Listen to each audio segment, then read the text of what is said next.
Homer led the league in tackles with 85. The deep ball for Darius Prince, and Philadelphia's on the board first.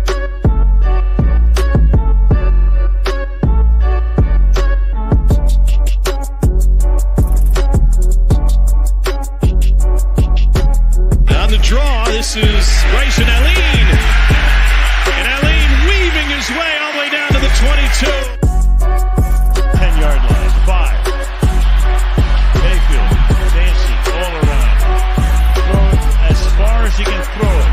Jump ball coming. Crazy stuff. Not this time. And you want to be a wide receiver, you're going to have to take a little bit of a hit like that as Brown got him in that shoulder, but watch. Those are teeth. Do we have a dentist on staff here?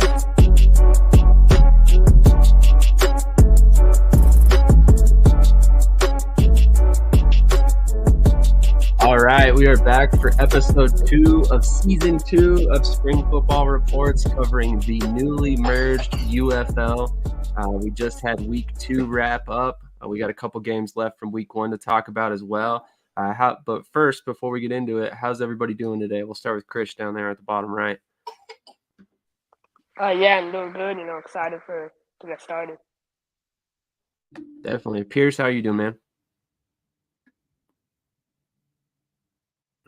There we go.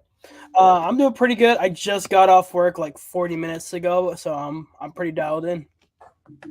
Very nice. Travis, how you doing, man? I'm doing pretty good here. Had another good weekend of football. I also just got off work a little bit ago, so ready to get into it.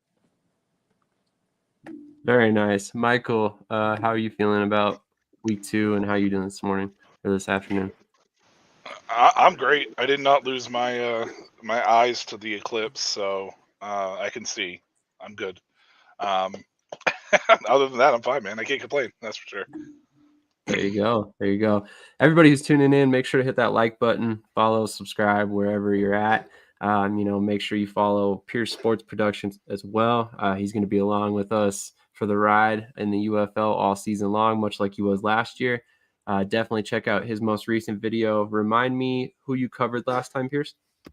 So my latest video is on Quantez Stiggers, who is looking to be drafted in the NFL in a couple weeks. That's exactly right. I should have known that. And then, Chris, you just recently did an interview. Who is it that we will be dropping here shortly? It's my boy Vance Russell.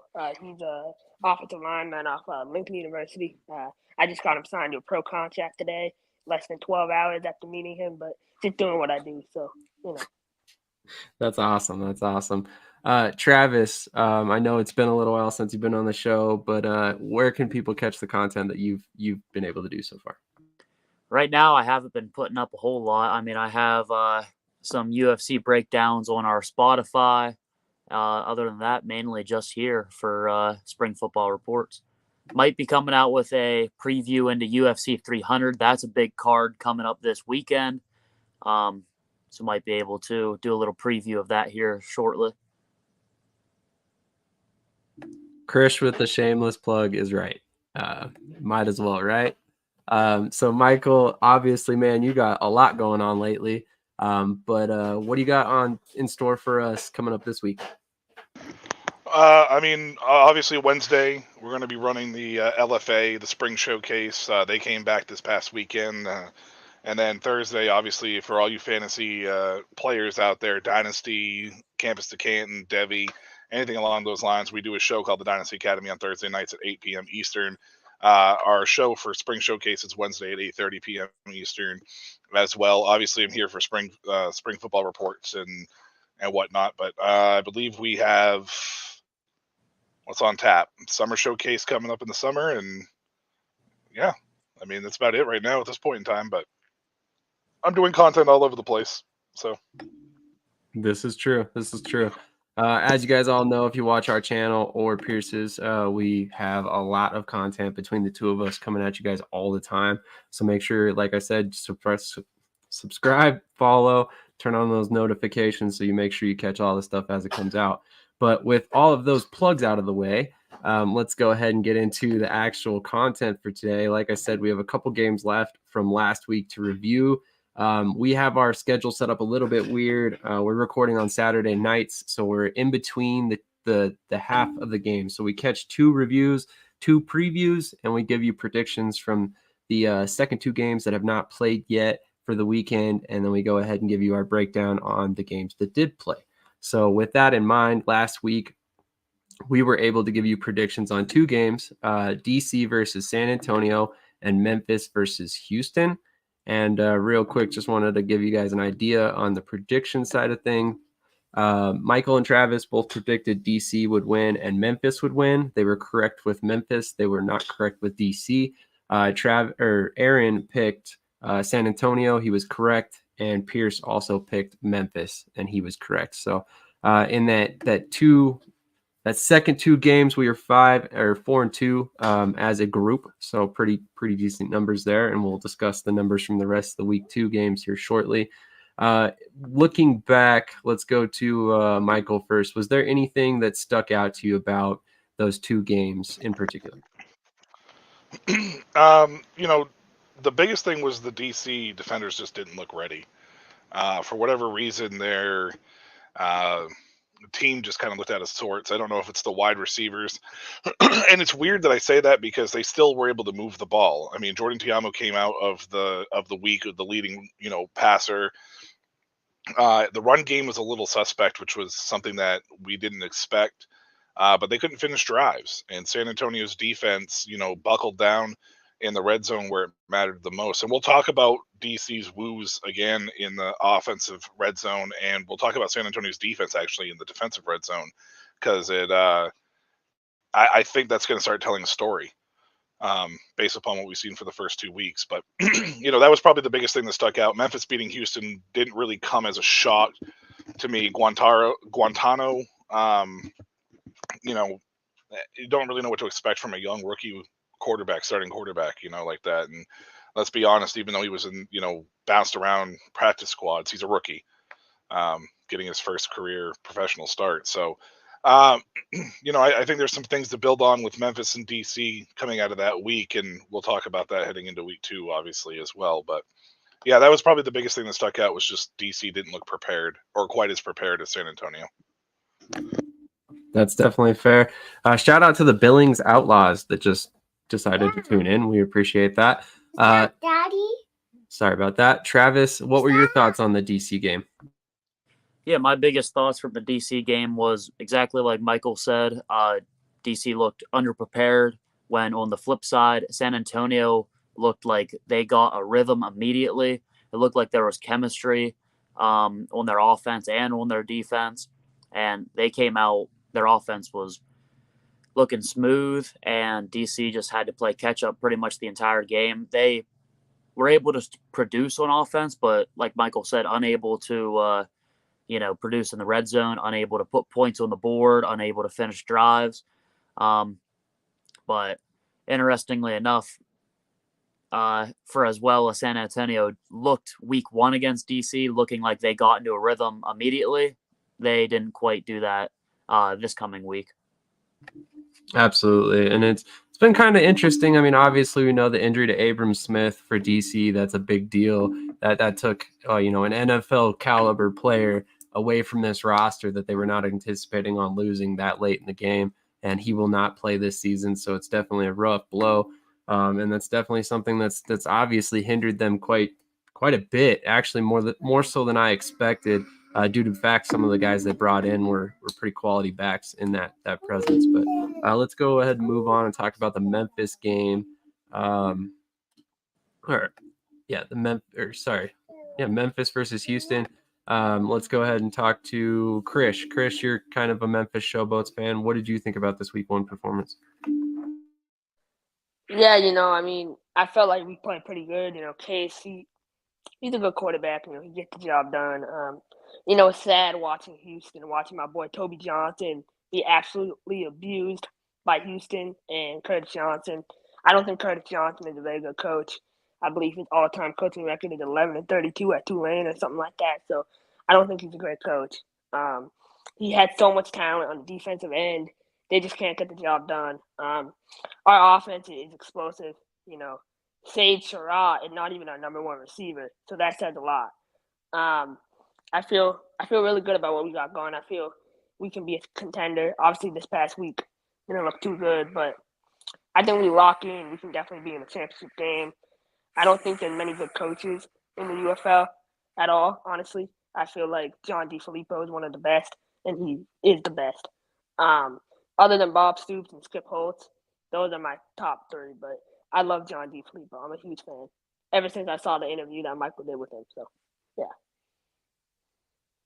That's definitely fair. Honestly, that interview and my interactions with Coach definitely gave me a new insight to how he is as a person, and honestly, it made me a bigger fan of him. Obviously, I'm a fan.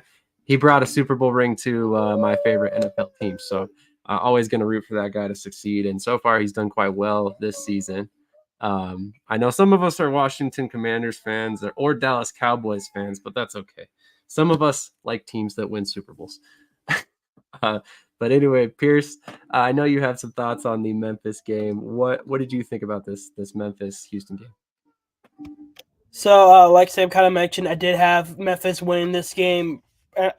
The one big thing that really caught me on this game was that they didn't something that they would even play in week 2 is their offense is great, but they didn't click as well as I thought they would.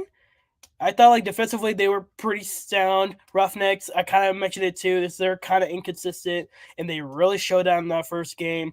But Memphis, I really thought they were just a pretty well-rounded team, but their offense just wasn't clicking. I felt like they could have scored more points on them. So ultimately, it's just I expected this win, but it kind of was underwhelming to me. And that's something that's going to play on into week 2 that we're going to talk about later. That's definitely fair. Okay, well, let's go ahead and move on to week 2 with that all wrapped up. And we're going to go ahead and start with the Houston Roughnecks versus the DC Defenders. Just to give you guys a rundown on our predictions from last week, literally everybody on the show, there was 5 of us, we all picked the DC Defenders to win this game. With that in mind, let's go ahead and go to our resident DC fan, Michael. Yeah, I mean, so this game coming from week 1 into week 2, I expected this DC offense to kind of, shift and get a little bit better. They struggled again in the red zone. They had a turnover that was gifted to them in the first quarter that resulted in a pick 6. For a touchdown for Houston, and after that, they didn't really ever find their rhythm again until the fourth quarter. The fourth quarter was really where they started coming into their own. Cam Harris got going. They need to lean on Cameron Harris. They need to lean on him and Darius Hagans and try to open up this run game a little bit, because everything that they do when they get the RPO action going and they get the option routes going, that's where Jordan Tiamu shines. And you saw it in the fourth quarter. You saw it when they got ahead. The biggest issue with this team isn't really the offensive side of execution. It's drop passes as well. The wide receivers, for whatever reason, whether it's Chris Blair or Lucky Jackson, are just more sure-handed than the guys that they have right now. Outside of Ty Scott, every other guy on this team is basically dropping passes, and that includes Kiki Kuti, who's running this offense. It's running through him. But the bigger issue is Greg Williams' defense, which is not a surprise to anybody who knows anything about Greg Williams. He's an aggressive player, aggressive coach. He's constantly trying to put pressure on the quarterbacks, trying to disrupt things. And in the process of doing that, he's very much exposing the defense that I don't think is as talented as it was last year, which is surprising because I feel like they are more talented on paper, or at least it's just not clicking with what they have right now. Davin Bellamy will eventually get into things, but I think at this moment in time, this defense is actually a little further behind the 8 ball than I think anybody expected from the Defenders. I mean, granted, they pulled out the win against Houston, but a lot of that was primarily because I just don't know if Houston is going to be anything but a bottom feeder in this league this year, unfortunately for the Roughnecks fans. That's fair enough. I mean, obviously, as you heard my son in the background, he kept saying, you need to stick another guy in the box. Stop the run. But with that being said, Travis, what were your thoughts on the DC game?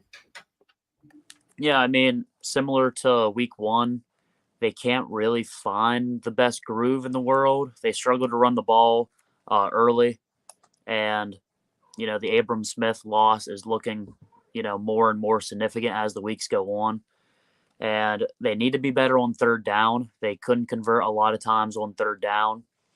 And they also, like you were saying about the wide receivers, I feel like there's a lot of miscommunications with the wide receivers where Jordan thinks they're running it like this, they run it like this, incomplete pass. There was a lot of incomplete passes on shots where I felt like, just a little bit of a timing issue, a little bit of a chemistry issue. And of course, like Michael said, the dropped passes also didn't help Jordan's completion percentage also. I feel like he could play a little bit better. The offensive woes aren't solely on him because you got to have a good run game to support your quarterback. But, that being said, too, some of the timing issues could very well be his fault, and he has missed passes also.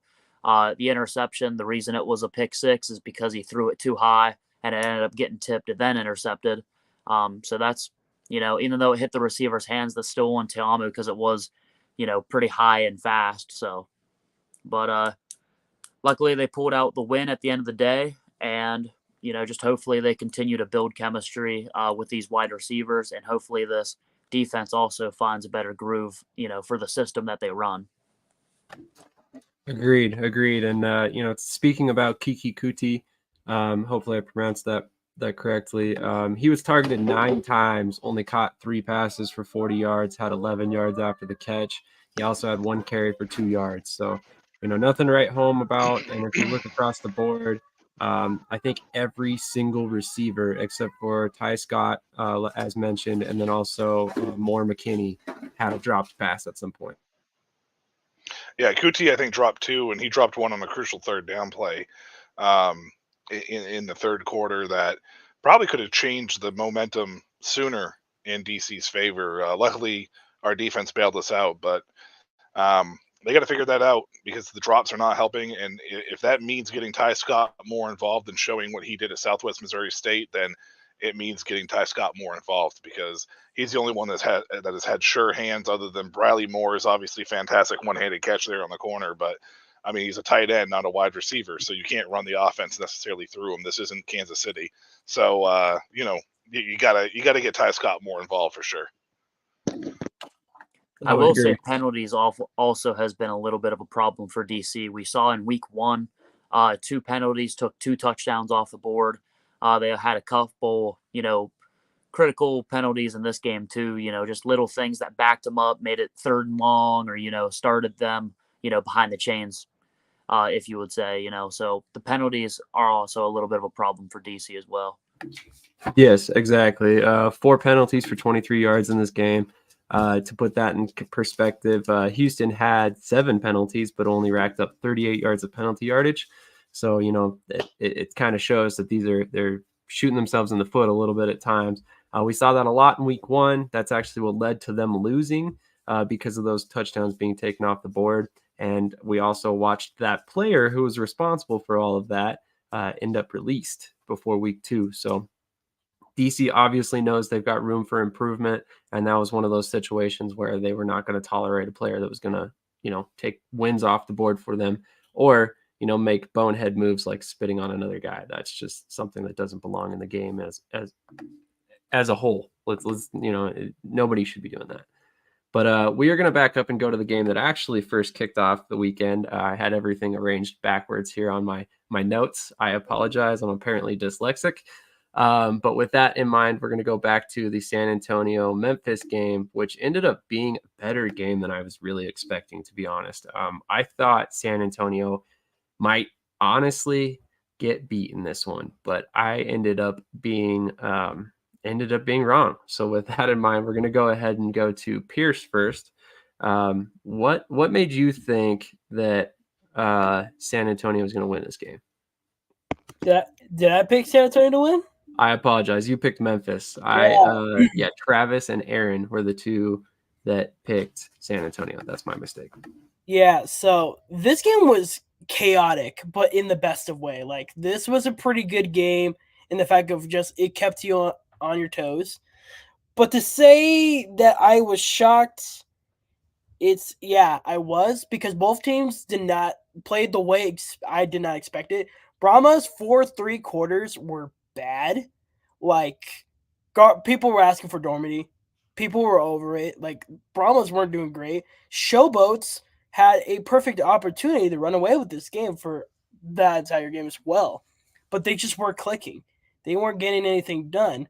So by the time the fourth quarter hit, it just like something clicked for both teams. Kind of similar to Panthers and Battlehawks in week 1. It's just like, okay, now we need to try to win this game.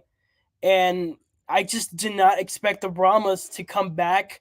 Garbers, who did pretty well in week 1, like, he proved himself essentially to me that, like, he is fighting for that job. He's going to maintain it, and he will do anything he keeps it away from Dormady.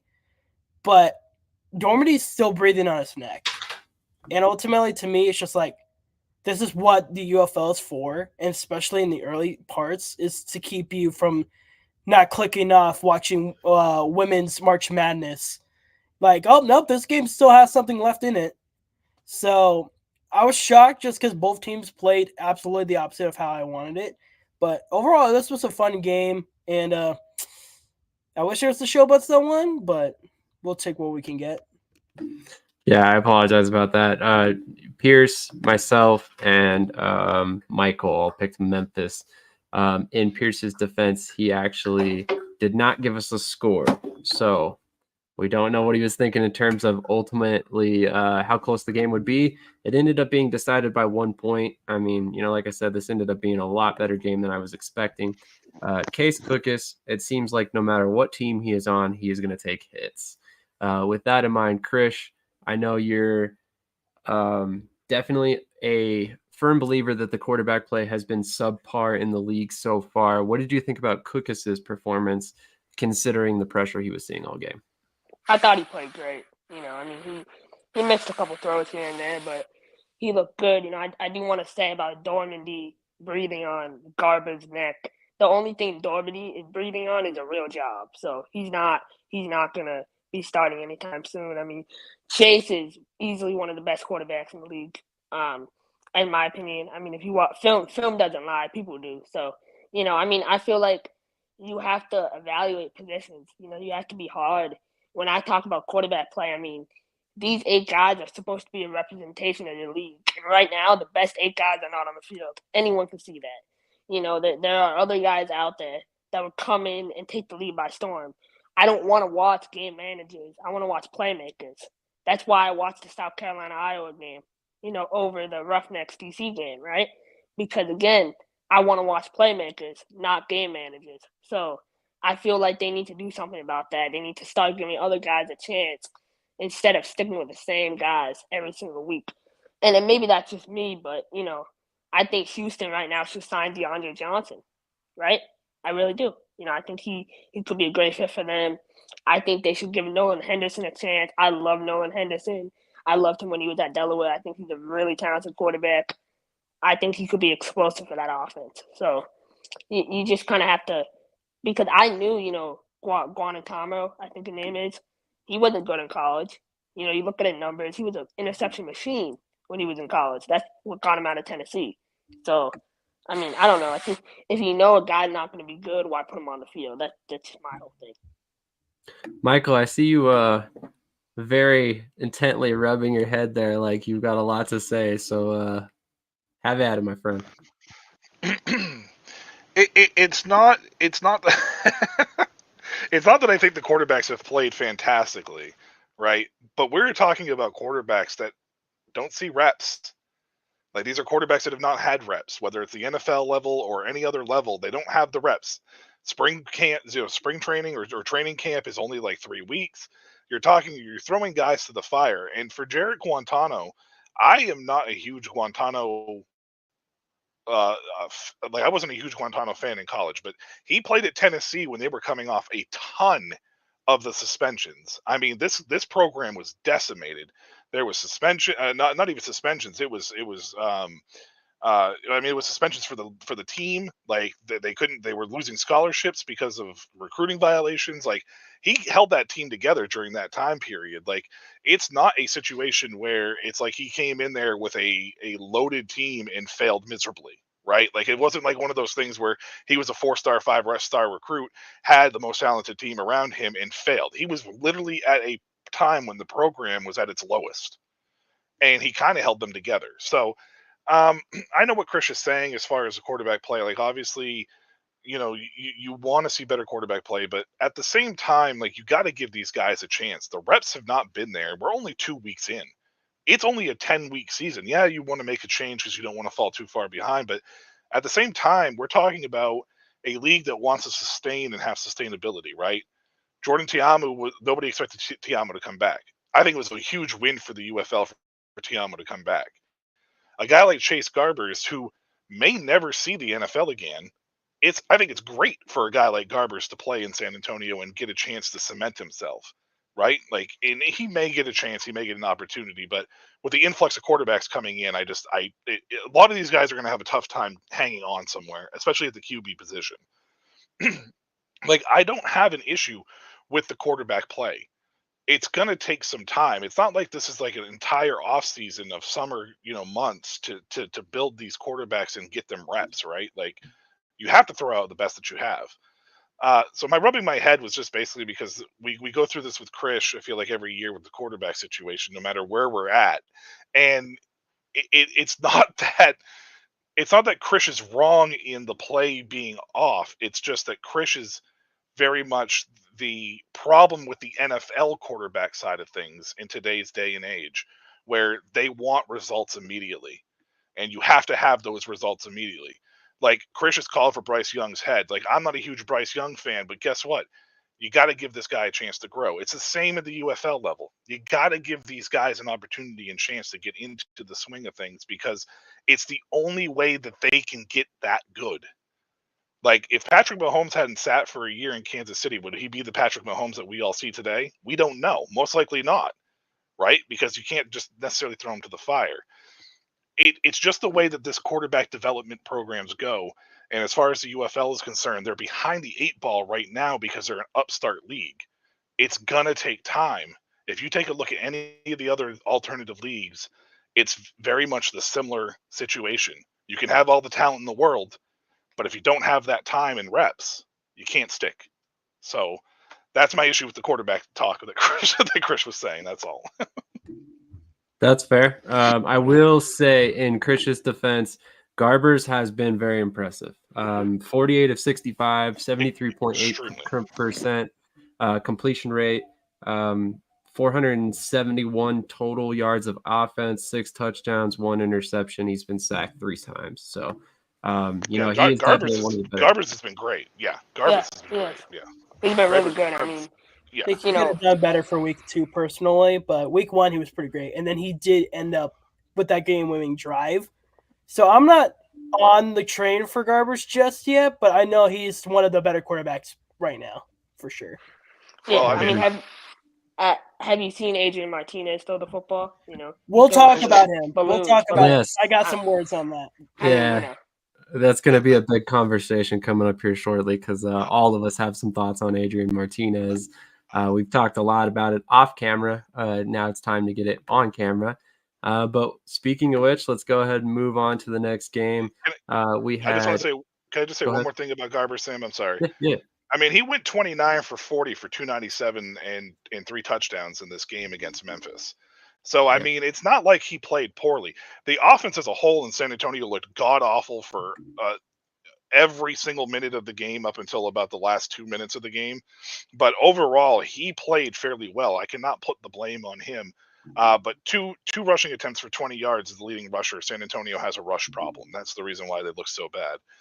But I just wanted to throw that. Garbers actually played really well against Memphis. So I would agree. And he played pretty decently in week 1 as well. There's a reason why the team finds himself 2-0, despite the fact that they need help in the run game. Honestly, we might be talking about some really impressive performances if he had a run game to lean on as well. Oh my God, yeah, he would. Yeah. But moving on to the Arlington game, the Arlington versus St. Louis Battlehawks in the Dome. Per Mike Mitchell, this game set a modern spring league record, actually, I don't think it's just a modern record, a spring football record with over 40,000 fans in attendance. Shout out to the fans in St. Louis that are obviously starved for football. You know, the fact that you guys are supporting the Battlehawks is giving the UFL hope that this league can exist for long term. You know, if we can get other markets to support in the manner that St. Louis has, there will be no questions on if this league can survive long term. It will be a given that it lasts long term. I mean, 40,000 fans is nuts, and I hope it continues all season long. We have not seen anywhere near those numbers in other markets, and that's another subject that I wanted to talk about, but we'll get to that here shortly. You know, not even Birmingham has really impressed at this point, which is this is year 3 there. You know, it's time to really start supporting these teams, or maybe we need to make some tough decisions to move them into other markets. But you know, as far as this game went, let's go ahead and get Pearce's thoughts first. So this game, I had the Battlehawks winning pretty solidly, and that's exactly kind of what happened. Battlehawks seemed like they kind of had a pretty solid pace going on all throughout the game.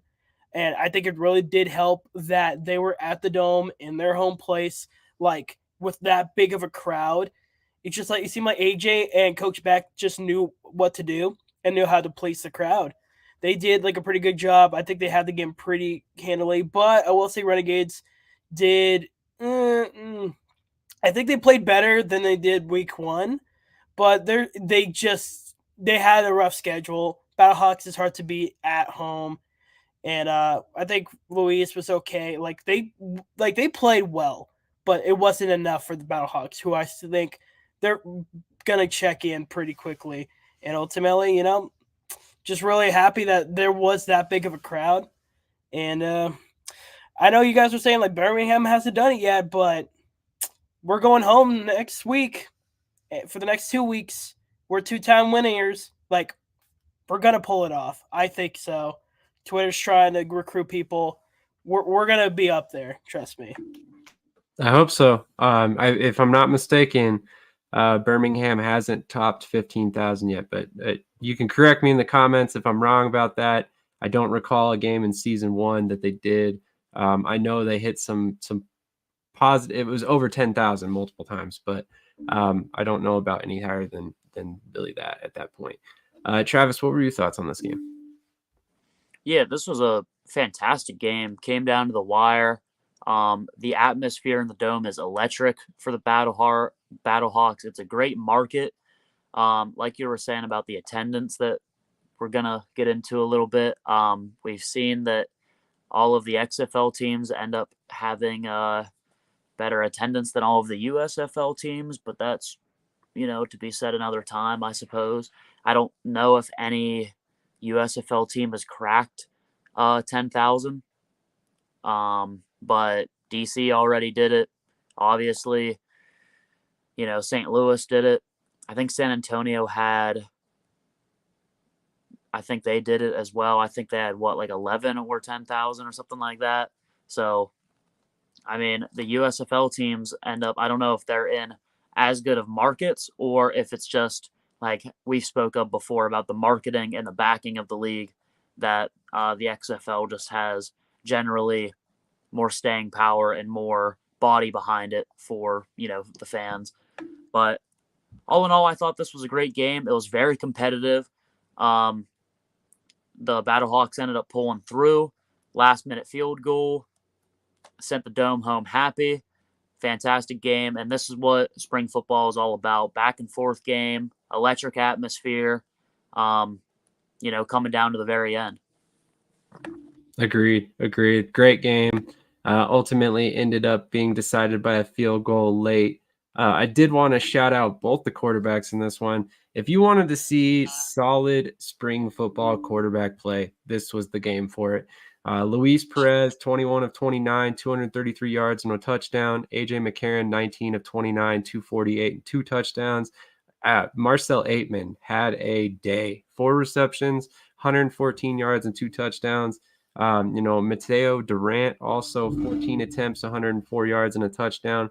One thing that I was curious of your guys' thoughts on, last season we saw Arlington lean into the run very heavily. In fact, I believe they were almost a 2-to-1 run to pass ratio throughout last season, probably due to their quarterback situation. As they cycled through guys and eventually got to Luis Perez, they kind of leaned a little bit heavier pass. But so far this season, it seems like their run game has been non-existent. What are your guys' thoughts on this in particular? Let's go to Michael first.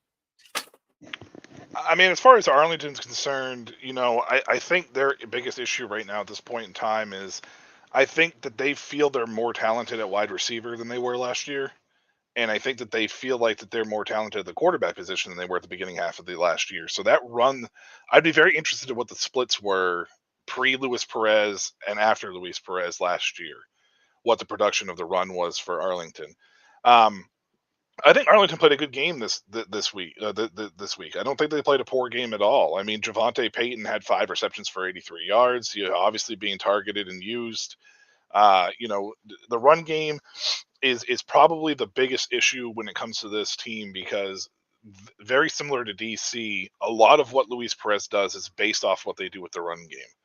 It's where he really thrives because it delays the pass rush. Right? Like it delays those people coming after him. And if they are able to do that, then Perez can sit back there and use his accuracy and his ability to he makes most all of the throws. It's just not with a lot of velocity. So he needs a little more time to be able to get that accuracy down. And when he does that, he's on point. I mean, he only had eight incompletions this game. Arlington, St. Louis, very similar teams in my opinion. St. Louis just had a better run game, and that was really the difference maker. They were able to get those third downs when it mattered the most. Darius Shepard had 9 receptions for 82 yards. He was the leading receiver as far as the reception side of things was concerned for St. Louis. So I think Arlington has a good defense. I think that the defense just needs to be helped out a little bit more from the offense, and the 0-2 start's never going to be good, especially from the XFL side. On the XFL side, which seems to be a little more balanced than the USFL side for conferences at this point in time. And I did want to say something real quick about the attendance. It's the USFL market's really struggling. I think they really made a mistake not doing community work in those markets while having those teams, even if those teams weren't playing in those markets. Could not agree more, my friend, because honestly, that was something that I really thought – I just really thought was a mistake wholeheartedly, and now we're seeing it play out in real time, XFL versus USFL attendance numbers as their one league. And just to give you guys the numbers on that real quick, in fact, let me see if I can pull this up. Mike Mitchell, if you are not aware, does a tremendous job getting all the attendance numbers every week. So I'm going to go ahead and pull up his pinned tweet, which is on his page. You can follow him at @ByMikeMitchell at twitter.com. But here it is right here. Memphis had 8,791 fans. St. Louis, 40,317, high mark for history. Michigan, 7,475. DC, 15,052. So when you're looking at this, obviously the XFL markets crushed the USFL markets in week 2. Basically DC almost doubled. Memphis, even though, they've got a pretty small stadium overall. And then St. Louis, I don't think anybody's going to be catching them anytime soon. So, it really is kind of a sign, that like I said, the USFL should have had teams and markets since year 1, and maybe things would be a little bit different for them at this point. With that in mind, we're going to go ahead and move on to the next game. One of those markets has been around for 3 years, or not 3 years, but one of those teams that's been around for 3 years, market that's been around for 2 now, was Ford Field, that in my mind did not represent as well as they should have, given the fact that they've had the Panthers there for 2 seasons at this point. Again, that was 7,475 fans at the game, which is just really not impressive at all. With that thought. Let's go to Michael first. What was your game or your thoughts on this game? Ultimately, Stallions won 20-13. This was a game of the Panthers having a really good defense, and this would be the one area or one team that I would really understand a quarterback change being made. EJ Perry has shown flashes. He showed flashes last year, but he's not really a guy who I think you lean on, and I think he's proving that you can't lean on him at this moment in time. They have one of the best running backs in the league in Wes Hills. They need to rely on him a little bit more than what they have been. It's just this defense is not going to be able to keep the Panthers in games. And as far as the attendance numbers are concerned, I think Michigan is the clear cut. I think Michigan is a clear cut reason as to why I feel that the USFL did a poor job of being in the community, because Detroit and Michigan as a whole love football, and there's no reason for the Panthers to not hit 10K, if not 15K. With that, yes, West Philadelphia, the nickname I gave him last year, with him scoring all those touchdowns for the Breakers. But defensively, I think Michigan is going to be a tough team it's going to be a tough out. I think when we talked about the predictions from the week before, I mentioned that Michigan's going to be a tough out every week. They're going to play balls to the wall. They're going to make sure that they're going to be in these games, and they were in this game here. Against Birmingham as well, which I don't think a lot of people expected. For all that it was worth, EJ Perry did not play poorly. He was 20 for 13 for 203 and a touchdown. So, I mean, it's an all right number. It's just not a number that pops off the board at you. And if it wasn't really for a lackluster fourth quarter for both these teams, I mean, this game literally could have gone either way. But it's just a defensive thing with Michigan, and eventually that defense is going to not be able to be relied on. And who knows with Michigan, they may be down there with Houston in that USFL conference. This might be a 2-horse race in that conference, so we'll see. That's very possible. Let's go to Pearce next. Pearce, what are your thoughts on your team's performance in this game and their ability to slow down Wes Hills and Matt Colburn of Michigan? Well, this game, I ultimately was like, okay, Stanley should do pretty well with it. I know a lot of people were thinking Matt Corral was going to really hit something. But ultimately, I just think defensively, we were great. I never once in my life thought I was going to say Taco Charlton was a big contributor to a game as a Cowboys fan. I never thought I would ever say that in my life, but he did. DeMarcus Gates was great. Scooby was great. Defensively, we were pretty great. Offensively, I'm still wanting to see more. I just feel like after last year with Magoo, Sternberg, like just all those people, like it always clicking, we just don't click. Like, the running game was pretty solid. CJ Marable's always been consistent.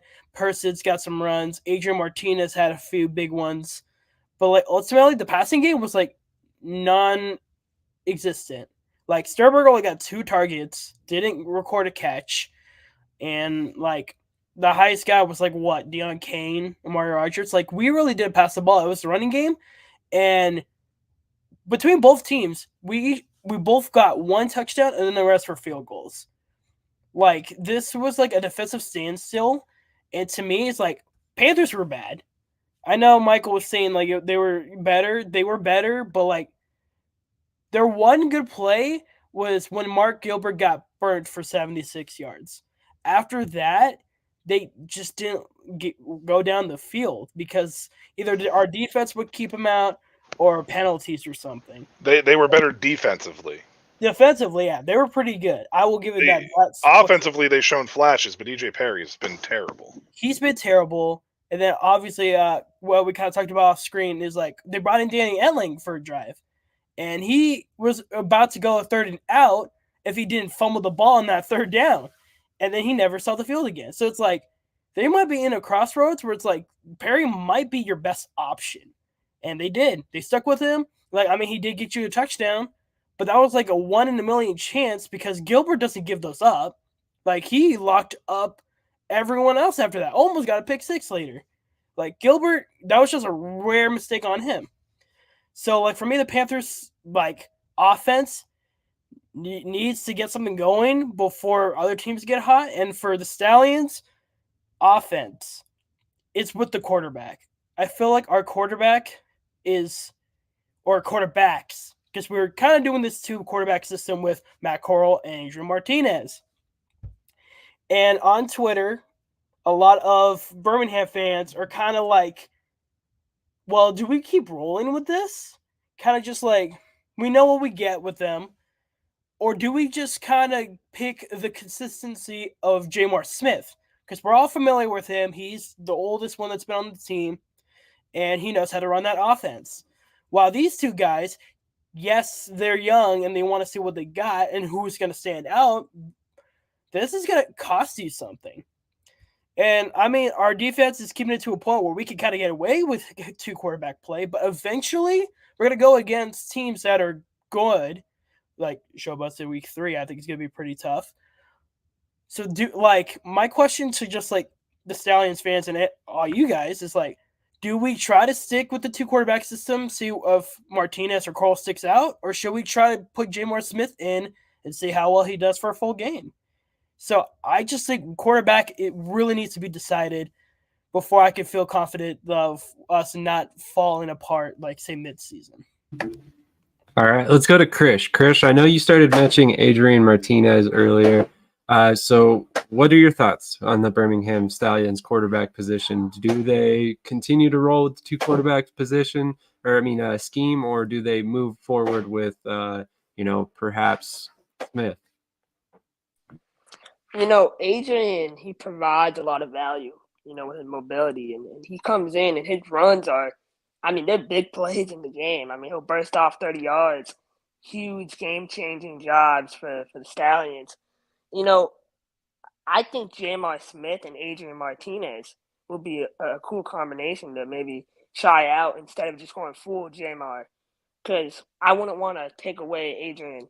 I feel like Adrian can provide a lot of value in the goal line scenarios, 3rd and 3, 3rd and short, 4th and short. Like, I feel like you could really do damage with Adrian. As soon as Adrian learns how to throw the ball, he'll run away with that job easily, right? Easily. But I don't know. Matt Corral had missed some throws. That interception he threw, I think it went back for a touchdown, or at least short of it. That's terrible.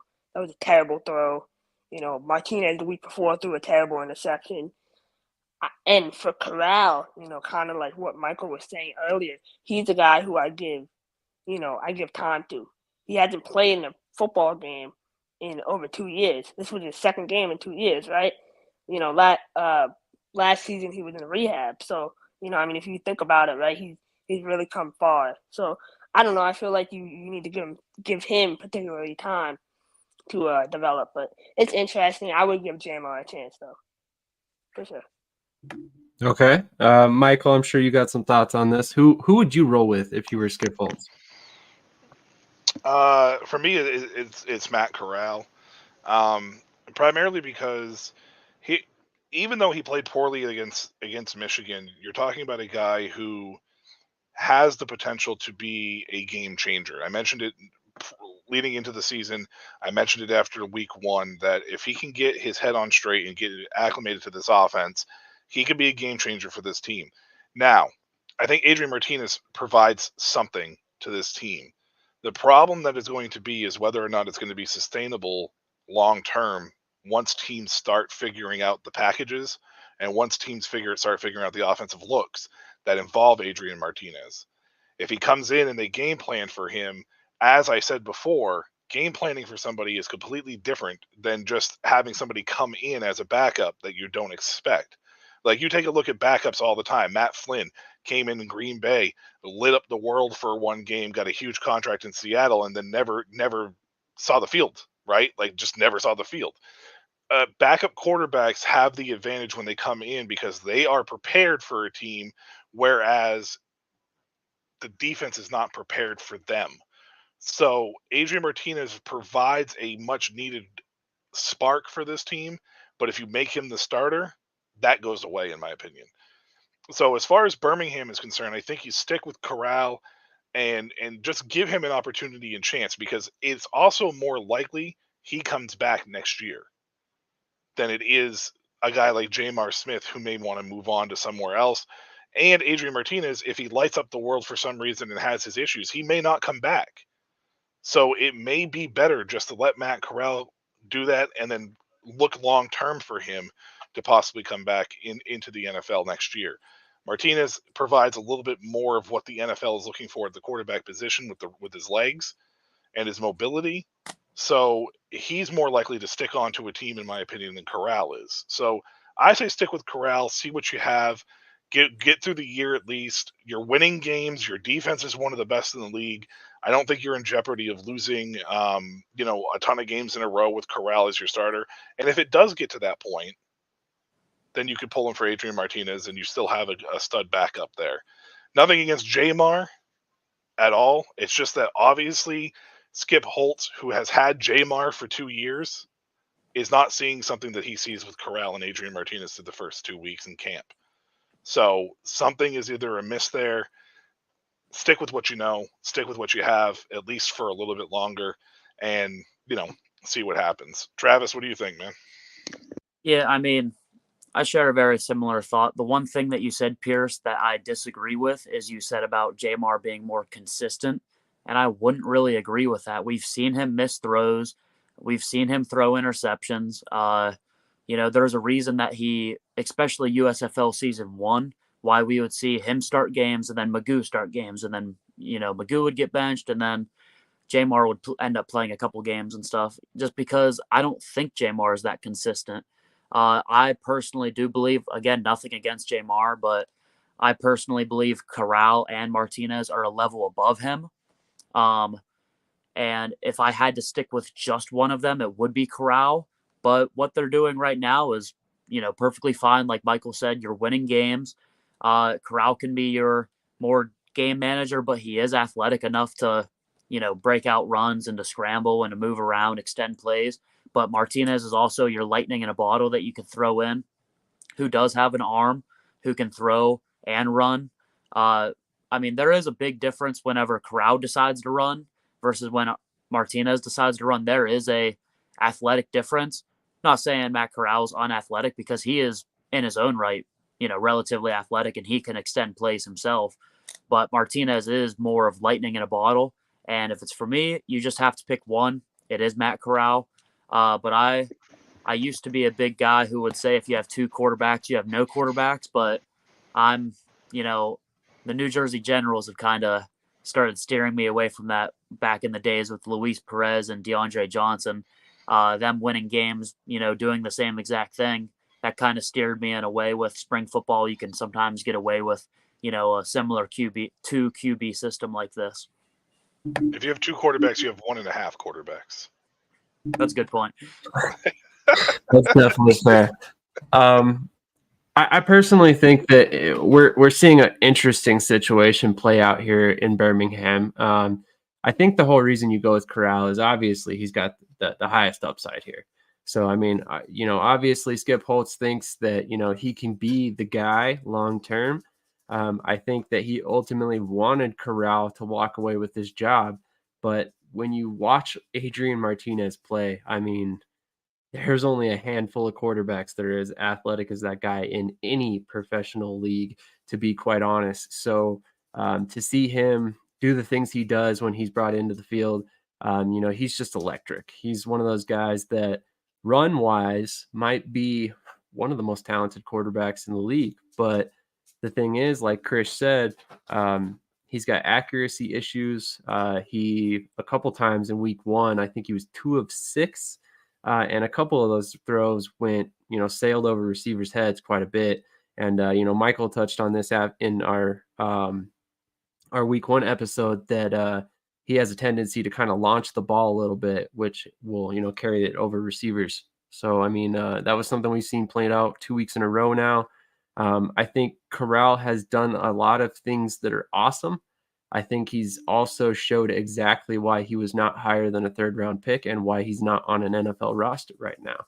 I don't think that it's strictly because of his mental health things that had went on while he was with the Patriots. I think there is something else there that allowed him to kind of fall out of the NFL. Whether or not he's able to correct that and get back, I'm not sure at this point. I had a lot more faith after week 1. Week 2 opened up some question marks in my book going forward. To be completely honest, I think if I was Skip Holtz, I'd probably start considering going back to Jamar and consider myself lucky that I have Jamar on the bench there in case Corral continues to have games that are not quite as good as we had hoped. Michael, you had a thought on that? Yeah, I just don't know after 2 weeks if it's really time to hit the panic button on Corral. We talked a little bit about EJ Perry. I understand Michigan, maybe not wanting to make the change for the same reasons that we're saying for Corral for EJ Perry. It's just you're 2-0. I mean, it might be in spite of Corral, at least in week 2, but you're still 2-0. There's really no need to hit the panic button at this point in time. Give this league what it's designed to do, an opportunity and chance, right? Like, give it an opportunity and chance to build these guys. Like, that's what this league is about.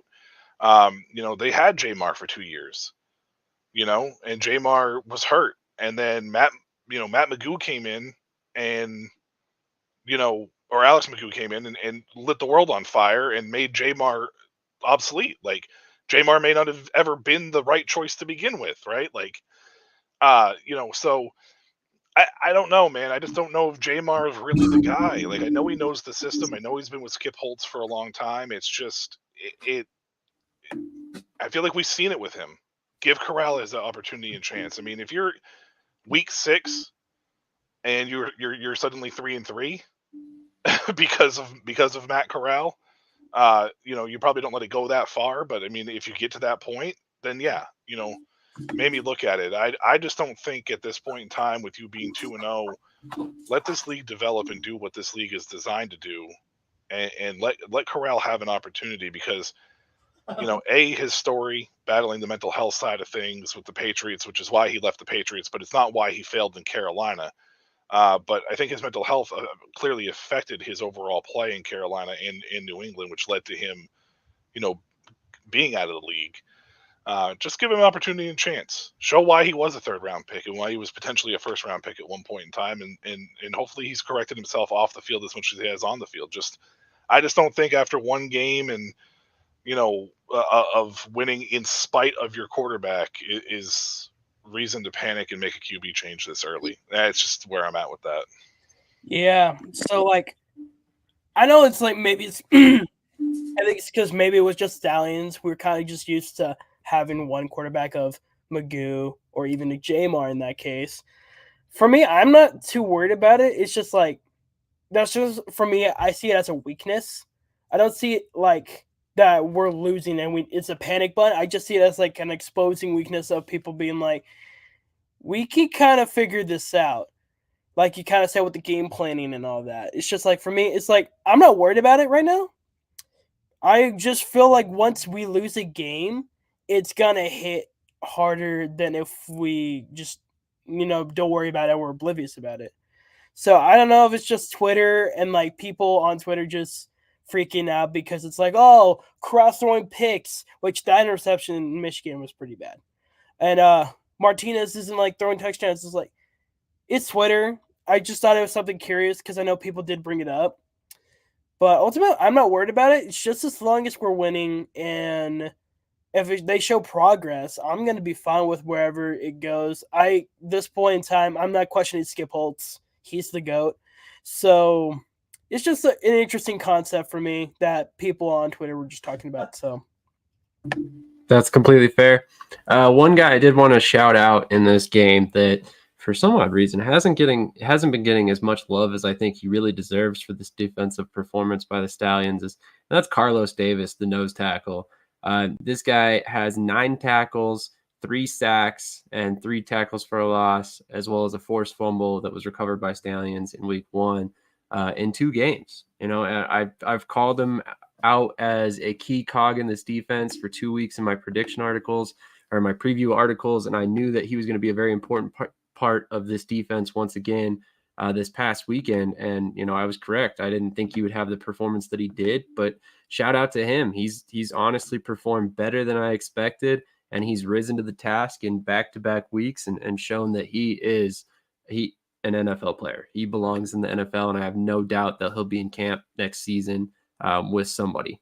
You don't normally see nose tackles wrecking the game like he has, and truthfully, that's why I didn't expect his performance to quite be as good as this. I expected him to be more used to two gap and more or less eat up blocks and allow the other guys to make the plays for him. But he's been very active so far, and shout out to Taco Charlton as well for his 3-sack performance. Ultimately, the Stallions had 7 sacks in the game.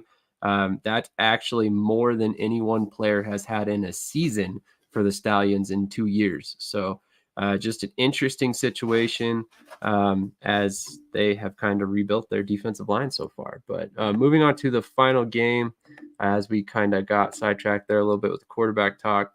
Oh, wait, did we already talk DC Houston? Okay, perfect. Then we can go ahead and move on. What's that? Oh, that was the first game we covered. That's right. That was my mistake. So we'll go ahead and move on to the week 3 action, and we'll go ahead and get into our predictions. Travis, if you're still with us, we would definitely love to get your input on week 3. But we'll go ahead and start with the first game at the hand, which is, of course, the DC Defenders versus the Arlington Renegades in Arlington. It kicks off at 1 p.m. Eastern time on ESPN and ESPN Extra on SiriusXM. So you can catch the game on both of those spots. Let's start with Pearce. Pearce, what do you think about this game? Who do you have winning this one? So this is DC Defenders, correct? Yeah, DC Defenders versus Arlington Renegades. Okay. So I jumped a little ahead, so I'm figuring out Battlehawks Browns game right now. But for Defenders Renegades, I think this game is actually going to be closer. I think it's kind of 50-50 to me because I feel like the Defenders haven't hit their groove, and the Renegades played a pretty solid game against the Battlehawks, but I don't consider them great either. So I feel like this is a pretty solid game because I think both teams are kind of playing the same level, one being kind of less impressive than the other. And it is in Arlington. And I'm really just kind of pushing with the Renegades for this one. I just feel like them going against the Battlehawks in the Dome was really something that they really felt comfortable with. And I just feel like the Defenders are just really struggling right now. And I feel like it's going to take them some time. And I feel like them going to Arlington as well won't help either. So I'm going to go with Arlington for this game, 26-23. Okay, interesting. Travis, what are your thoughts on this one? Well, it's not a question who I'm going to pick for the game because that's always obvious. But this is an XFL championship rematch right here. It's in Arlington. DC is undefeated at home. I believe they're 10-0 at home. And, but this one's in Arlington, so that makes it a little bit more suspect because they have a slightly above 500 record away. But I want to see Jordan Ta'amu play a little bit better, and I want to see us to get our run game established early.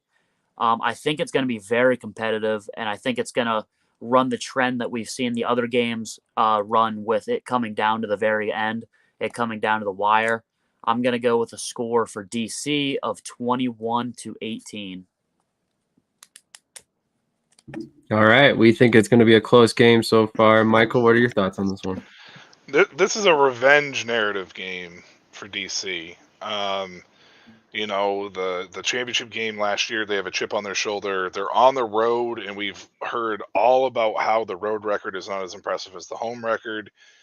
I think that last week, the games ending the way that they ended, it was a big boost for DC, and it was a demoralizing loss for Arlington. How Arlington bounces back is going to be key here. This is not a situation where Arlington is winning and being hot. They're at this streak where, like, they started out early last year and were falling apart at the beginning of the year before the Luis Perez trade, right? So it's a very similar start to the year for Arlington here with this team. So I'm going to take DC in this game to complete the revenge narrative.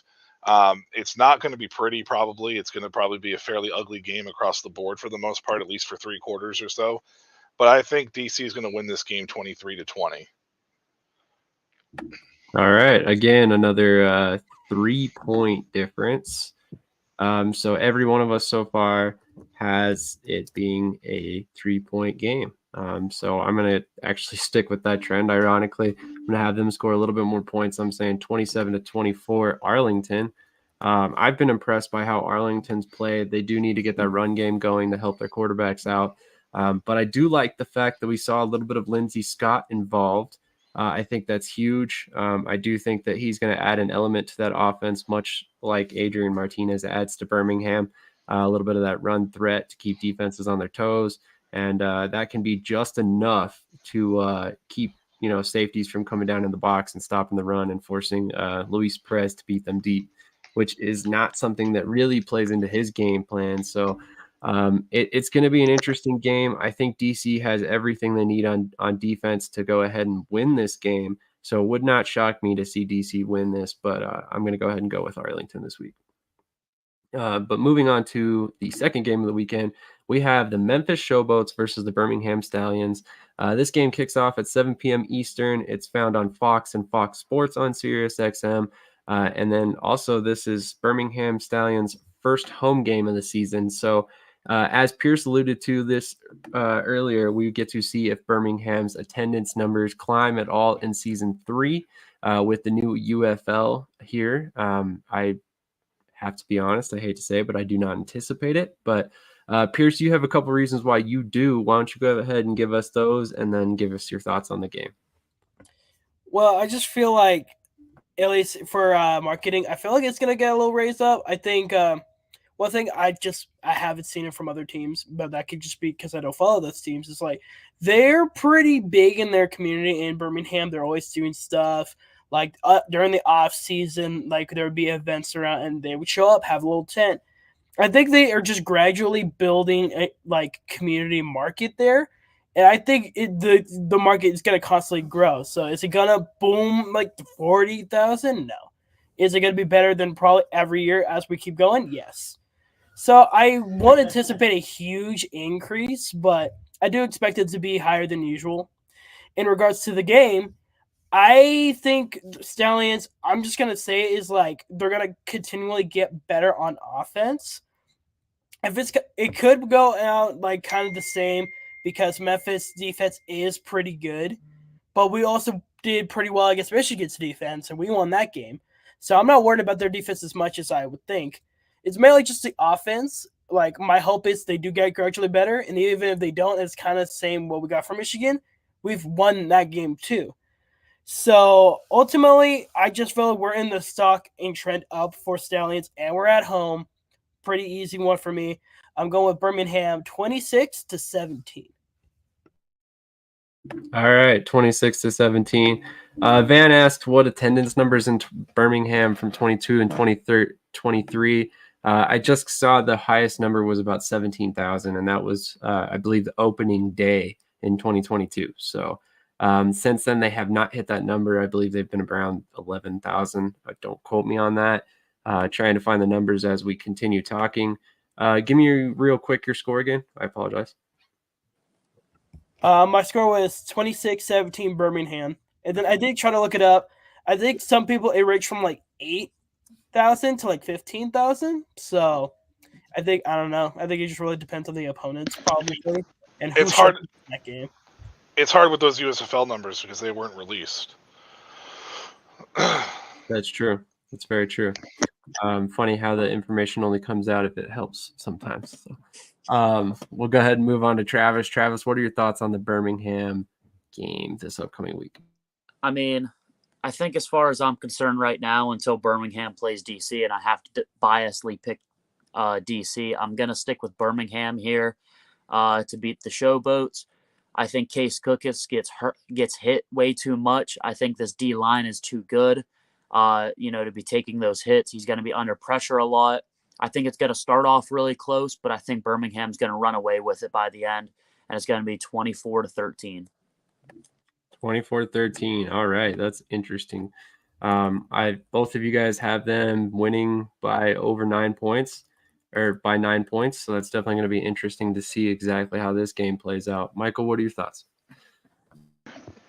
This is a revenge narrative game as well for Coach John DeFilippo and the coaching staff, because they were with New Orleans last year, and I think a lot of the Breakers players came over, or a good chunk of them came over through the draft.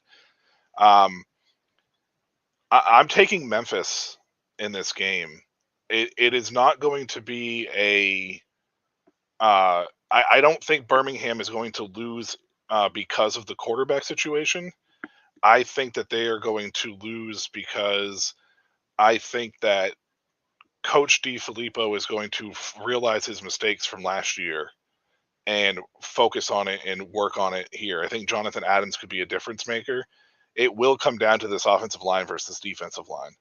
If they can find a way to get the ball out of Cookus' hands and not have him hold on to the ball very long and not allow this pass rush and this defensive line to get the best of them, then I think Memphis can win this game. And I think that that's what they're going to do.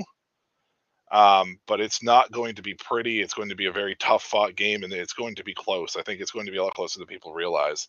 And I'm going to take the Showboats in this game, 24-23. All right. 24-23, you said? Okay, 1 point game. I'm picking Birmingham. I just think right now they're clicking on all cylinders. I mean, the quarterback position needs some work, but I, much like Michael, think that it's a situation where, these guys need some time to gel. They didn't get preseason games. They got very short training camps. So I think that we give Corral a couple more weeks to figure it out. Same with Adrian Martinez. We probably see that 2 quarterback system again for at least a couple more weeks, especially given what Holtz has said about having 2 starting quarterbacks, and really 3 if you want to count Jamar in there. But ultimately, I think Birmingham takes this one 27-20. I don't expect it to be a blowout win by any stretch. I expect Memphis to hang around all game long, and then ultimately probably a late score pulls Birmingham ahead just enough to take home the victory there. Van, this is an interesting comment. I'd like you to elaborate on this in the comments if you don't mind. He says, Case is brittle. Don't plan on him playing 10 games in 2024. I ask you why you say that, because Case only broke his leg in the championship game of 2022, and he did not miss any time in 2023. And this man took more hits than any other quarterback outside of maybe Troy Williams last season. So I'm curious where you're coming up with that he's brittle, which is perfect. Fine. You're entitled to your opinion. I'm just curious why you say that. My only assumption is maybe just like the offensive line hasn't been great for Showboat, so maybe he's just gonna get hit more. But I kind of get what you're saying. He's saying college. He's saying back in his NAU days. That's fair. Honestly, I didn't follow him in college. I don't know about his injury history from then. So that makes perfect sense. And that's part of the reason why I asked, to be quite honest. So my experience with him is at the pro level. And from my understanding, that's his only injury at the professional level that I know of. So I was just curious. But moving on to the Houston Roughnecks versus the Michigan Panthers. Thank you again for everybody who's tuning in right now. Got about 50 viewers. Pearce, let's go to you first. What are your thoughts on the Houston Roughnecks versus the Michigan Panthers? Again, this game Sunday, April 14th, 12 p.m. Eastern time. This is again in Detroit. I think finally Michigan's going to get the right opponent for them to make a right trend. I feel like the Roughnecks are just not in a great spot right now. They just lost Guaratino for a month. They lost Kirk Merritt for the season with dislocated wrists that they announced that today. They're just not in a great spot offensively, and their defense just does enough. But I feel like for Michigan, their defense is going to be good, and against the Roughnecks offense, which has many question marks, I feel like that's a really good one. And then on the opposite side, I feel like that offense and Perry is going to be the make or break of the Panthers really taking it off. And I think West Hills will probably do good. I think Sims, like, they have the weapons. It really just depends on Perry, and I do think he does enough to win it. So for me, I'm going to go with Michigan, 16-14. Okay, interesting. Travis, what are your thoughts on this one? For me, I think Garantano being out, it is a big deal, but not for the reasons that you would like it to be a big deal. I think that means Reed Sinette's going to be more experienced. I think he's going to bring, I don't want to say more of a leadership to this offense, but more of a experience-based offense. And I actually think because Sinnett is starting, I'm siding with the Houston Roughnecks in this one now. Interestingly enough, I think EJ Perry might continue to struggle. Michigan's defense is going to keep them in it, but they're going to still struggle to score points. And they only have 1 week to game plan for a completely different style player in Reed Sinnett. Maybe we see a little bit of Nolan Henderson too now, which I would like to see him play also. But I'm going to go with Houston in this one for a little bit of an upset, 22-17. Sorry, I keep turning my camera off, but my phone's on 2%, so I got to run over to charge it sometimes. You're all good, man. Don't even worry about it. We appreciate you working with us to try and get through the predictions for sure. Michael, what are your thoughts on this one?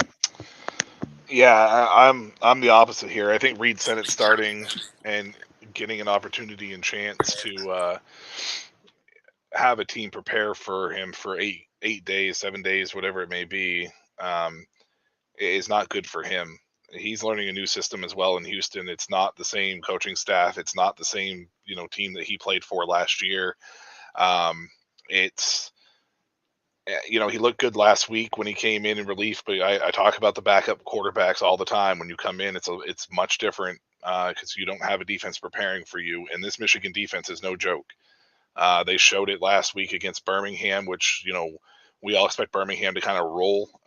They did not last week, and Michigan is legit defensively. And I unfortunately think it's going to be a very long day for Houston fans in this one. I'm taking Michigan 23-13. 23-13. That's going to be an interesting game all the way around. To be completely honest, I'm not even sure what to think about this game. I do like what Travis said. I do think Reed Sinnett gives Houston a much better chance of winning in this one. But the injuries to multiple positions there for them definitely concern me a little bit. Man, as much as I don't want to bet on Michigan to get their offense right this week, I think their defense is just so good that I have a hard time picking against them right now. So I'm going to go ahead and pick Michigan, but I expect it to be a low-scoring game as well. Let's go 20-16. I really just think this is going to be a tight game. I don't expect either team to pull away, and it's going to be another defensive battle. We obviously have, a decent defense over there in Houston with a very ferocious pass rush involving Chris Odom and Adam Rodriguez. So this could definitely be a team that could take over the game really quickly. So, definitely don't expect it to be a blowout either way. The final game of the week is going to be the St. Louis Battlehawks versus the San Antonio Brahmas. This one is at the Alamo Dome. It will be broadcast on ABC as well as ESPN Extra on SiriusXM, and it kicks off at 3 p.m. Eastern time. Pretty early kickoff for the late game, quote unquote, there on Sunday. Pearce, what are your thoughts on this one? So, like I kind of mentioned, it was like I was really kind of thinking about this one because I'm like, the Battlehawks finally looked like what we expected them to look like from week one against the Renegades, who also play pretty well. Like, they played a great game. And then the Brahmas, who they're still my wild card team because, like, week two, I still am like, they did not look good for 3 quarters. Like, I get it that they won it out in the end, but it's like, can you really trust them to play out with St. Louis?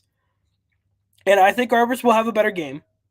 I don't know what the running game's going to be like. It's just like I feel like Garbers will lead that game pretty well. And I think the Battlehawks are going to keep scoring in all cylinders. And I actually think this game's going to be pretty high scoring. I think defensively that it's not going to be as crazy, which is, Travis Finney. That's saying a lot, but I feel like this is going to be a high scoring game. But I don't know. There's just something about the Battlehawks that I really like over the Brahmas, who are just very wild card-ish. So for my score prediction, I went with St. Louis Battlehawks 27-24. All right, 27-24, St. Louis Battlehawks. Travis, what are your thoughts on this one? Actually, the score prediction that I wrote down is, very close. The score prediction I wrote down is very close to yours, actually, Pearce.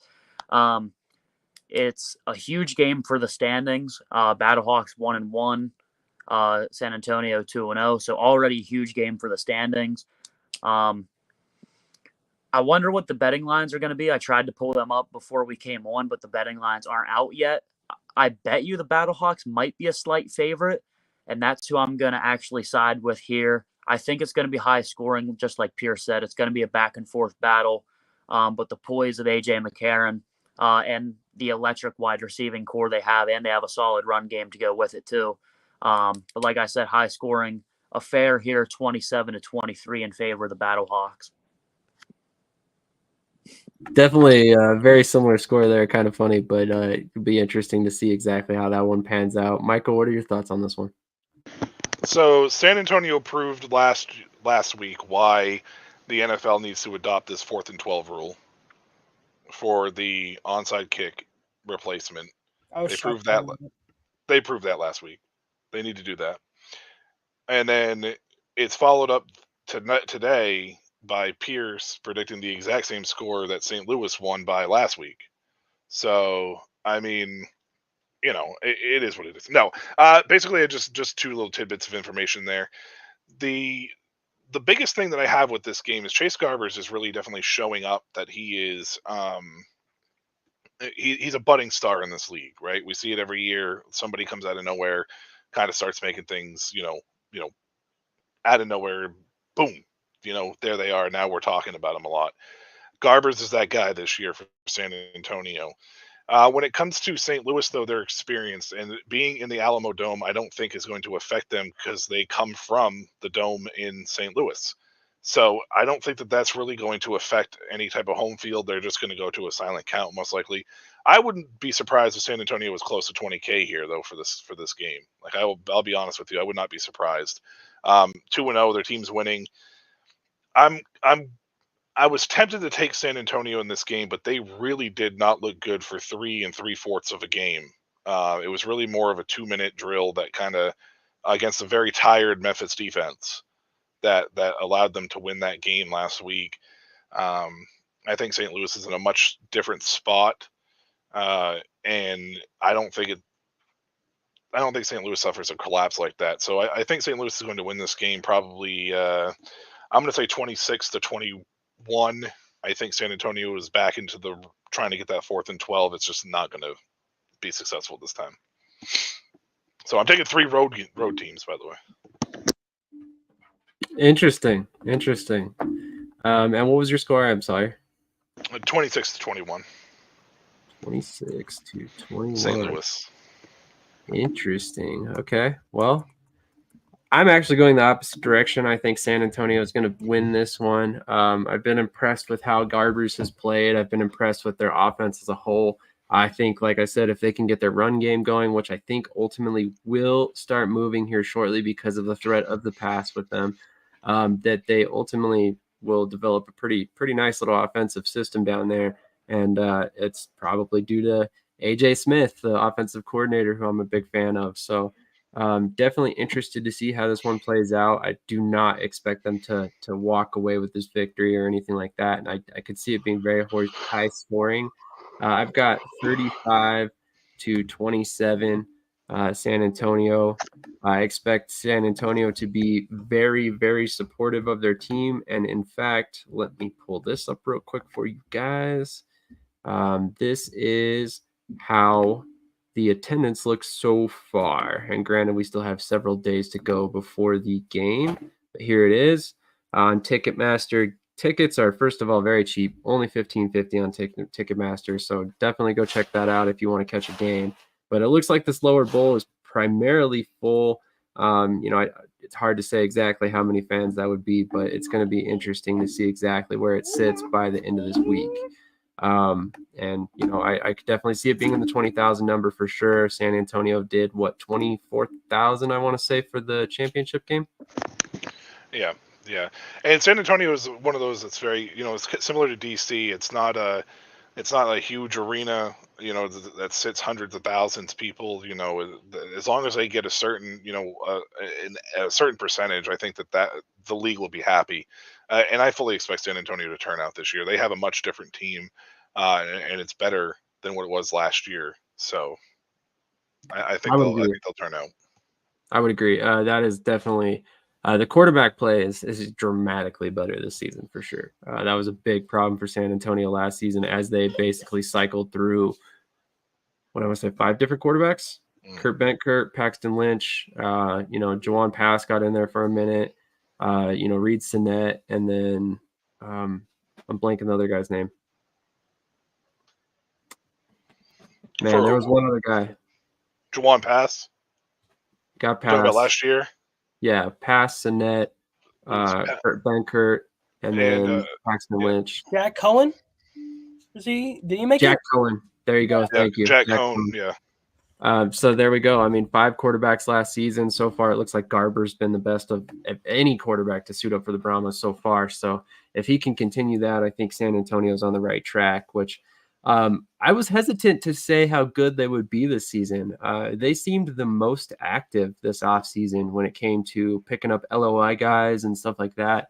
What are your thoughts about how San Antonio's panned out? Is this a testament to how good of a coach Wade Phillips is? I mean, he's basically turned this team around overnight.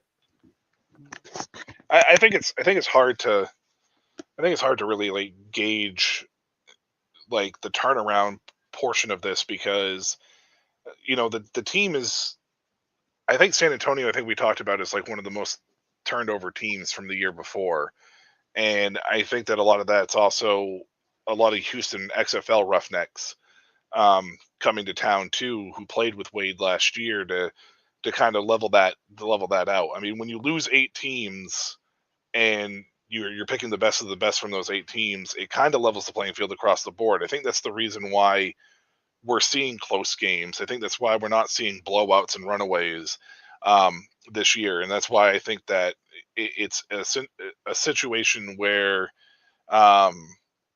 for the Brahmas, it's Wade Phillips' coaching acumen and how well he is, and the fact that he was able to retain AJ Smith as well, who showcased last year why he was one of the best offensive young minds in football, right? The Roughnecks were one of the higher flying teams in the XFL. So, I mean, I think it's a coaching thing. I also think it's a beneficial of having 8 teams be cut out for sure. But it's impressive nonetheless. And finding Chase Garbers, I think, was essential. I don't know who brought him in. I don't know if it was an AJ Smith thing, if there was a connection there or whatever. But whoever found Chase Garbers and decided to put him in, it got themselves a nice little player here at the UFL level, and it's showcasing. I mean, let's be honest, it's showing up. I would agree, and honestly, it wouldn't surprise me. Mark Lillibridge is their GM, is key to the roster. I agree. Yes, I couldn't think of his name. Thank you, Van. I couldn't think of his name. I was going to say he was instrumental as well. So yeah, definitely, he's one of the top GMs in the league. But honestly, I don't have very many complaints with any of these GMs in this league. The fact that they've been able to build the teams they have, I think, honestly, is a testament to the success of the league so far, and then the success of some of these scouts being able to attain NFL level talent. It's been very surprising in a good manner, and so far I think it's shown up on the field. Obviously briefly touched on it a little bit. Jarrett Guantano, I hope I said that right. Guarantano. Guantano. Jarrett Guantano, thank you. Guantano. Guantano. Okay, cool. So with that in mind, he's going to be out for a month, which basically, like we said, means Reed Sinet will most likely get the starts this upcoming week. And on top of that, they also lost. Kirk Merritt, the running back who came over from the Saints, and he's done for the year with a broken wrist. So that's going to be a big blow to them. He's a hybrid player that can play some receiver as well. So, a huge blow to that offense. And it will be interesting to see if, due to that, we see some backs signed this week. But, we'll definitely have to keep eye on the transaction wire. But with that all in mind, I think we've basically covered every topic that we had on the docket today. Anybody got anything that they want to touch on yet? I was just gonna want to say for kind of funsies is like, since Guarantano's probably out, like some people are saying they're gonna sign another quarterback.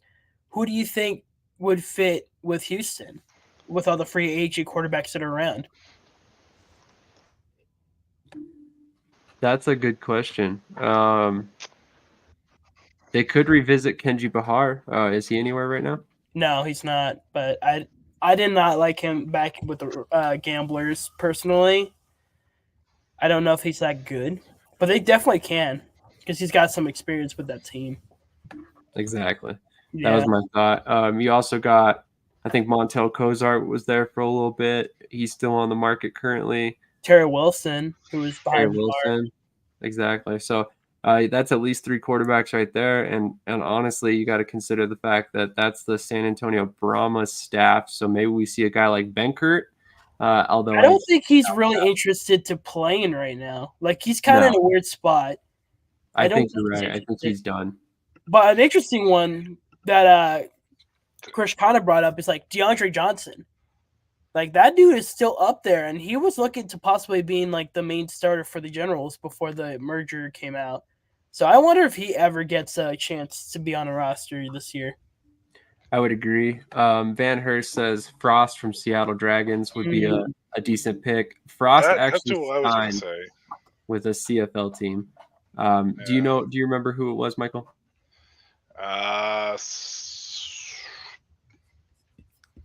Saskatchewan? I honestly can't confirm or deny that. I don't recall which team it was, to be fair. I was going to say Saskatchewan or Edmonton. Edmonton, I feel like, signed 900 quarterbacks. So, I mean... Yeah, Edmonton, I think, got 3 different guys from the UFL. Steven Montez, Todd Centillo, and Caleb Ellaby. I'd like to see Houston try to lure Trey Ford down. Man, if they could somehow make that work.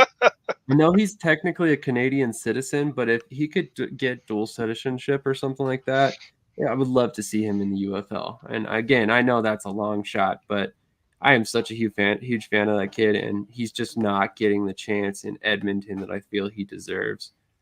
Montez was a bust in Seattle. Montez didn't even get a chance. He never got a chance. He didn't get a chance. Danucci was like the main guy that through and through. Like, he just never got a shot. Yeah. I think, honestly, that was more to do with Danucci than anything. Yeah. I think they just really liked what Danucci brought to the table. Maybe I'm wrong. Maybe it was because Montez didn't wow them, and they just went with the safe pick with more experience. But if there's anybody out there listening to Houston right now, sorry, I didn't mean to cut you off. I apologize. Go ahead and finish, Sam. You're good. I had a thought in my head, and I was just like, if there's anybody out there in Houston, contact Kasem Hill. There you go. Former quarterback from URI. Contact him. He'll play. I know. And then Harrison Frost signed with the Tiger Cats. Oh, Hamilton. That's what it was. Hamilton. Okay. Thank you. Yeah. So that's I want to say they lost a couple guys in free agency this year, so he might have an opportunity to stick there. Speaking of which, we didn't really touch on this much, but man, talk about all the okay, Montez did have chances. He had 1 play. I'm sorry. I don't think that that was 1 play. But honestly, a chance. I never understood why he didn't get more play. Yeah. I mean, Danucci led the league in interceptions. Yeah, but he also led the league in passing yards. Right. He was just a real true gambler, Danucci was. I kind of did it when I did a ranking video. It was like he Yeah, he led in interceptions, but he was throwing touchdowns, and he almost took the team to the playoffs. So, I mean, you can't really ask for more than that. I would agree. Well, other than that, any final thoughts before we get out of here? Gotcha. Michael, anything? All right. Well, thank you everybody who tuned in. We still have about 55, almost 60 viewers here. I just wanted to shout out the fact that the Markcast will be also doing a broadcast about the UFL Week 2 in about 30 minutes, I believe. So make sure you jump over there and tune in with them as well. Reed is somebody I consider a friend, somebody I would support in anything that he does because he does great work. And honestly, in my mind, he's one of the best spring football podcasters, regardless of the league that you cover.